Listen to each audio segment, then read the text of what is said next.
रामपुर नाम का एक गांव था जहां चिलचिलाती धूप और गर्म लू तेज होती जा रही थी। सूरज आसमान में तमतमाया खड़ा था। जमीन पर पैर रखना भी जैसे आग पर चलने जैसा हो गया था। गांव के दक्षिण छोर पर एक पुरानी झोपड़ी थी जिससे अंदर बैठा एक आदमी पसीने में तरबतर था।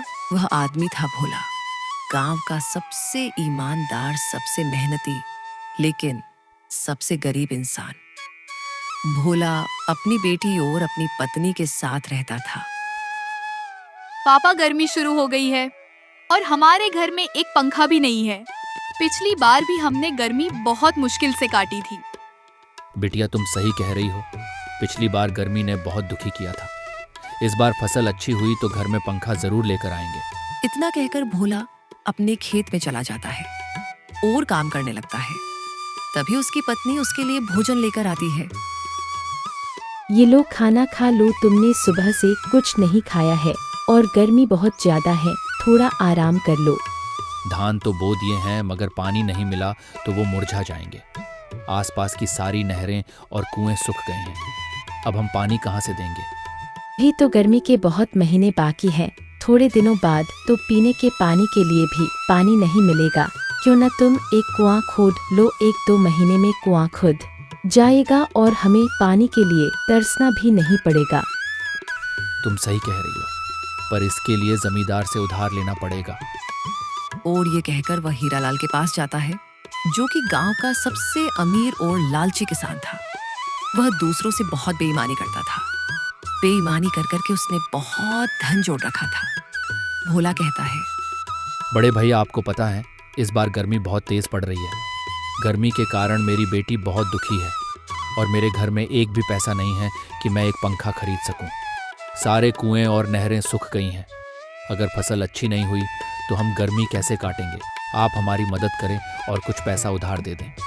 हम आपके पैसे फसल बिकने पर लौटा देंगे। पर हीरालाल बहुत बेईमान था। वह अपना शातिर दिमाग लगाता है और कहता है, अगर तुमने मेरे पैसे फसल बिकने के बाद नहीं लौटाए तो तुम्हें अपने अपने खेत मेरे नाम करने होंगे। यह सुनकर वह चिंता में पड़ जाता है, पर उसके पास और कोई रास्ता न था, इसलिए वह हीरालाल की बात मान लेता है।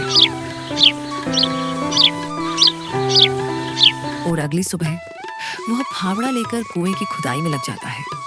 धूप इतनी तेज होती है कि भोला के माथे पर पसीने की धार तेज होती जाती है और वह मन ही मन कहता है, अगर कुआं खुद गया तो फसल अच्छी हो जाएगी। यह सोचकर वह और जोर जोर से कुआं खोदने लग जाता है। कई दिनों बाद कड़ी मेहनत करके वह कुआं खोद लेता है और कुएं में पानी भी आ जाता है, जिस कारण उसकी फसल अच्छी हो जाती है और कुएं का पानी सारे गांव वाले ले जाते हैं और उसकी मेहनत की बहुत चर्चा करते हैं। यह बात हीरालाल तक पहुंच जाती है। उसके मन में लालच आता है। वह मन ही मन सोचता है, अगर किसी तरह भोला की फसल खराब हो जाए तो उसका खेत और कुआं मेरा हो जाएगा। अगली रात वह भोला के खेत में जाकर उसकी फसल में आग लगा देता है, जिस कारण सारी फसल जल जाती है। भोला और उसके परिवार पर दुखों का पहाड़ टूट पड़ता है। उसका खेत भी हीरालाल हड़प लेता है। हीरालाल गांव वालों को अब पैसों में पानी बेचने लगता है। गांव वालों को मजबूरी में पानी लेना पड़ता है। बेचारा भोला बेबस होकर काम ढूंढने के लिए जाता है, पर उसे कहीं भी काम नहीं मिलता। रास्ते में जाते हुए वह कहता है, हे भगवान, ये तू हमारी कैसी परीक्षा ले रहा है? हे भगवान, मुझ गरीब पर रहम कर। ये दूसरी तरफ हीरालाल कुएं पर खड़ा पानी बेच रहा था। तभी वहां एक बुढ़िया आती है। बुढ़िया ने फटी पुरानी साड़ी पहनी थी। गर्मी के कारण उसकी बुरी हालत थी। उसके माथे पर पसीना बह रहा था। बुढ़िया बहुत प्यासी थी और वह हीरालाल से पानी मांगती है। बेटा, बहुत तेज गर्मी है, मेरा गला सूख रहा है, मुझे थोड़ा पानी पिला दे। पानी पीना है तो पैसे निकाल, यहाँ मुफ्त में पानी नहीं मिलता।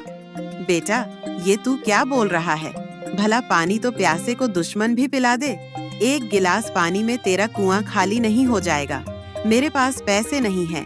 पैसे नहीं तो पानी नहीं। चल निकल जा, यहाँ से पानी नहीं मिलेगा। वो बुढ़िया वहां से चली जाती है। थोड़ा आगे जाने पर उसे भोला मिलता है। उसके पास पानी की एक बोतल थी जिसमें बस 1 गिलास पानी था। वह बुढ़िया उससे पानी मांगती है। ले लो माए, पानी पी लो। बुढ़िया अपनी प्यास बुझा लेती है और अपनी पोटली में से एक लोटा निकालकर भोला को देने लगती है। ये लो बेटा, तुमने मेरी प्यास बुझाई है, इसे तुम रख लो। नहीं माए, इसका मैं क्या करूंगा, और पानी पिलाना तो बहुत बड़ा धर्म है। अरे बेटा, ये रख लो, जो तुम्हें चाहिए वो सब तुम्हें इस लौटे से जरूर मिलेगा। बुढ़िया के कई बार कहने पर भोला लौटा ले लेता है और घर आ जाता है। उसकी पत्नी उसका उदास चेहरा देखकर पूछती है, क्या बात है, क्या हुआ? ये लोटा कैसा है तुम्हारे हाथ में? कहीं भी काम नहीं मिला, अब मैं क्या करूं? हमें भूखा और प्यासा मरना पड़ेगा, बिना पैसे के पानी भी नहीं मिलेगा। तभी उसकी बेटी रोने लगती है। उसे बहुत भूख लगी थी, उसने सुबह से कुछ नहीं खाया था। बेटी मैं क्या करूं? हे भगवान, इस गरीब पर रहम कर। तभी लौटे से आवाज आती है, तुम दुखी मत हो भोला, तुम्हें जो चाहिए वो सब मैं दूंगा, मांग कर तो देखो। वे सभी चकित हो जाते हैं और भोला अपनी बेटी के लिए शवल मांगता है। तभी लौटे से चावल निकल आते हैं और इसी तरह भोला का घर अच्छे से चलने लगता है। धीरे धीरे उसके घर में सारी सुविधा होने लगती है और हंसी खुशी उसकी गर्मी के दिन कट जाते हैं।